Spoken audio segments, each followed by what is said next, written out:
Morning, everybody. Happy Monday to you. Hope you're having a great day so far.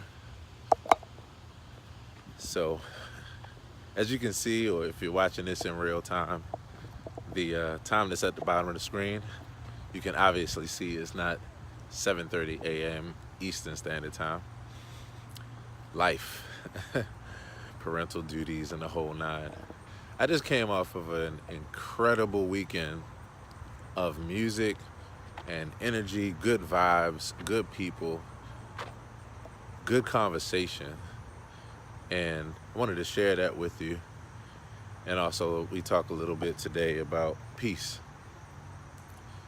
So, first things first, between Friday and Saturday and then Sunday, I was able to get together with my good buddy Clarence Ward and that Feel Good. We were down at the Auto Bar here in Baltimore. I've got a vlog that you guys will see shortly on that day. We were at the Auto Bar on Friday night, and it was a really, really good show. There were three acts on the cards. It was Clarence Ward and that Feel Good. You also had Will Spence. Shout out to Will Spence and the SOB band. And then you also had Rufus Roundtree and the Beatmore Brass Factory. Great show. Then Saturday night, I was at the Bookmakers Cocktail Club one more time with Clarence Ward. And I've got some footage of that on my timeline if you guys get a chance to check it out. And then Sunday was a show that's been a long time coming, and we had a great time. The Fruition Experience, Yellow Jackets, tribute at Andy Music. I mean, I'm still wiping my eyes, still wiping my forehead, still, putting some protein back in my body, some nutrients to re-up. We put it in, like they say, we got it in. I don't know where to start. First off, I want to just say thank you to everyone that came out to support the show. It was a pleasant surprise seeing so many familiar faces and seeing a lot of new faces as well, new friends, new Fruition community friends. The energy was phenomenal. The energy. Shout out to the band, Craig Austin on horns, Blue on bass, Lester Wallace on drums, Almashandra on vocals, Janae Bolden and Rochelle Denise on vocals as well. This was one of those you just had to be there. But got a treat for you because I'll be sharing the music, and we'll be starting today on this live stream with the first song from the set.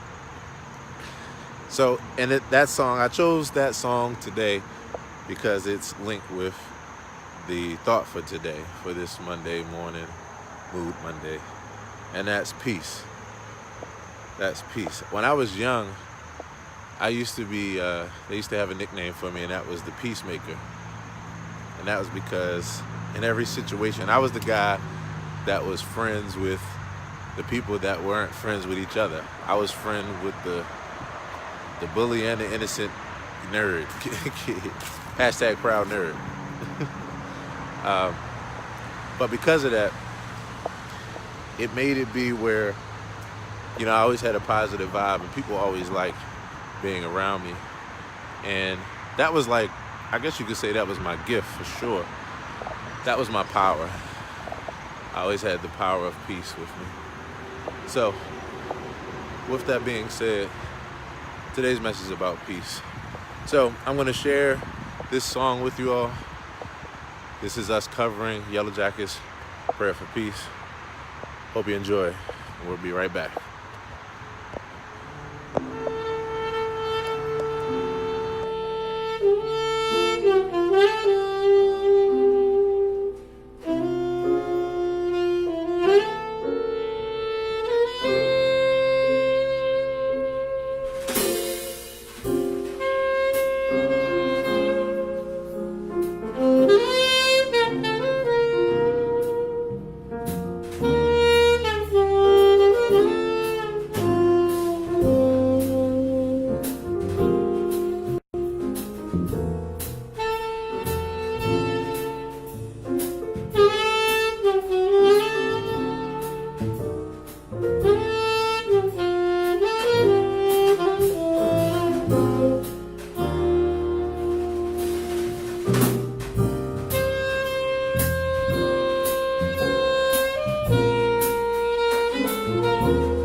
Hey guys, so I hope that you enjoyed that. Again, that tune was called Prayer for Peace, and it's a great tune. I'm a big fan of jazz ballads. For me, it's nothing like playing a ballad where you get a chance to just soak into it and just let it breathe. So that was the first song from the show.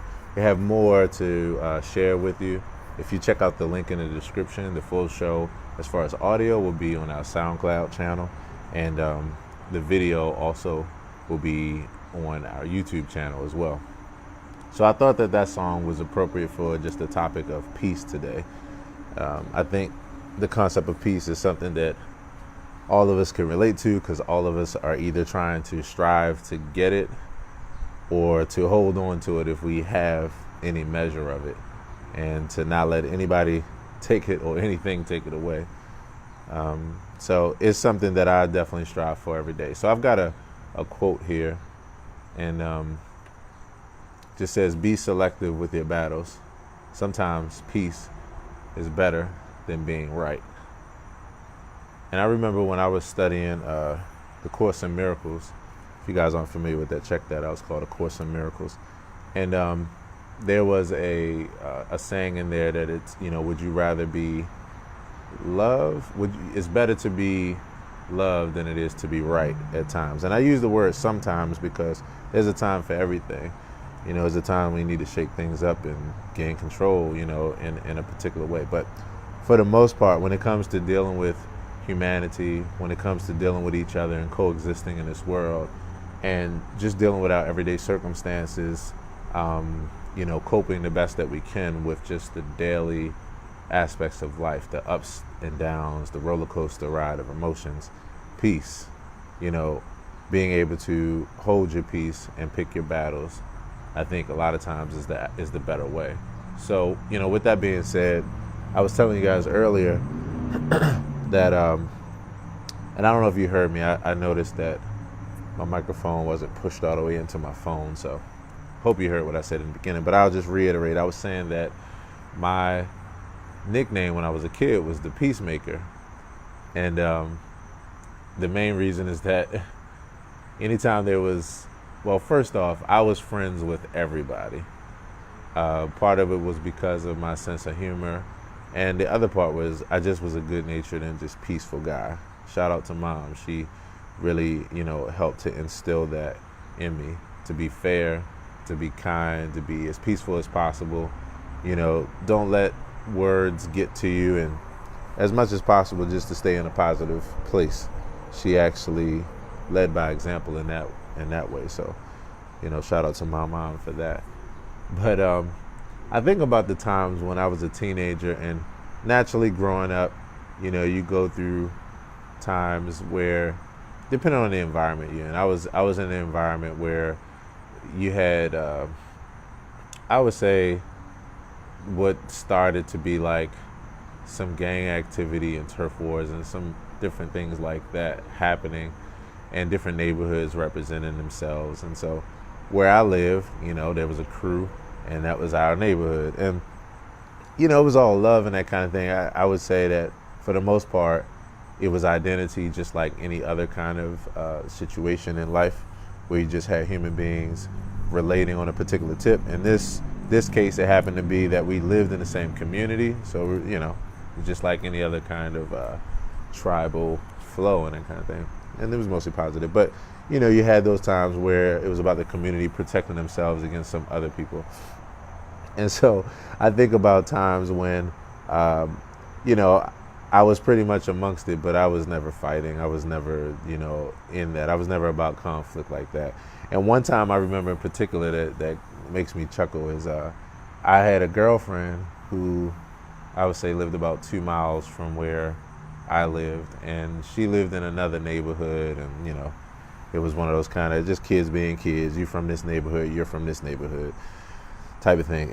So we had found out, we as in my friends and I had found out that she kissed another boy or something like that. But we were kids. We weren't nobody, how it goes. So long story short, my friends were like, hey man, we should go around there and we should beat this guy up and that kind of thing. And So, I guess at first I was kind of upset, and so I'm like, yeah, yeah, yeah.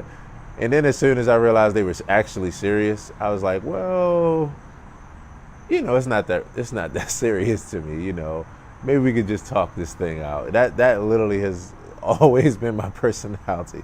I'm not a confrontational person when it comes to that kind of thing. Now, I'm not a person that lets people run over top of me, but at the same time, I try to avoid, conflict as much as possible, confrontation, that kind of thing as much as possible. So it was kind of funny because, after they got all excited and pumped, then they found out that I wasn't really about that life like that. But and that was when the name Peacemaker was born, and they laughed about it. To be honest, and I've experienced this to date, that it's always had a positive impact on people, and even that time, they didn't joke me or clown me. They realized, like, yeah, this really isn't this serious. We could handle this another way, and we could pick our battles better than this. I mean, this isn't something to really get that upset over. We're just kids. Kids are kids. So, positive thing is nothing ever happened, and that was a really good thing. But from there, I established the name The Peacemaker. And on Facebook a while back, I also had another profile that was called Peace Jones. And so that's just been something that's been a part of my life. I'm interested to hear, what peace is like for you. What do you do to search for peace? I'm a person who meditates. I'm a person who, daily for me, I'm doing daily self-assessments. I'm making sure on a daily basis that I'm paying attention to my attitude towards others. I try to apologize as frequently as possible. And that's even if I really don't feel like I did anything wrong, but just in order to make amends. I'm a person that tries to keep the waters as calm as possible. So, with that being said, I just think it's something on this Monday morning and really every day that we could take a moment to just ponder on. There are times when you're in situations when really, even if you're right, I mean, unless your life is dependent on it or somebody else's life is at stake, or there's like something really serious that's irreversible, sometimes it's better to just understand where another person is, understand maybe they might not be able to handle something at that particular time. They might be struggling with some things. I would say that a lot of times that my peace comes from empathy. It comes from empathy towards others, because this could be a tough world out here. There are many great things about our world. The reality is our world comes with everything. The same tree that you pick the fruit from, when it's raining and the thunder and lightning is happening, that tree now is a danger and a threat to you. So it is what it is, and so in that state, when I think about human beings, I've always had the peace that came from empathy. And that was, I look at another person and I say, just like myself, they're more than likely dealing with things that are tough for them at this point, things that are frustrating, whether it's the job, whether it's family life. They might not have been dealt the best cards in life. And my thing is to always be sensitive. They might not have been dealt with the best cards that day. So I always start there. Before I lash out at a person or before I go to bat with a person, I like to just give them the benefit of the doubt that they're just trying to put one foot in front of the other, just like myself, and that they're just trying to do the best they can. And they might just be dealing with something emotionally that really has them out of control. And I use that specific, like we say that as a cliche, but I literally mean I'm a person who believes that we are more than being in control, like absolute control of our emotions. I believe we're more so subject to our emotions, and we have the ability through different means to be able to gain control of our emotions, or at least to gain enough control to have self-control. But then there are times when we're dealing with things that impact us so much, we literally can't control ourselves. And that's when we really need another human being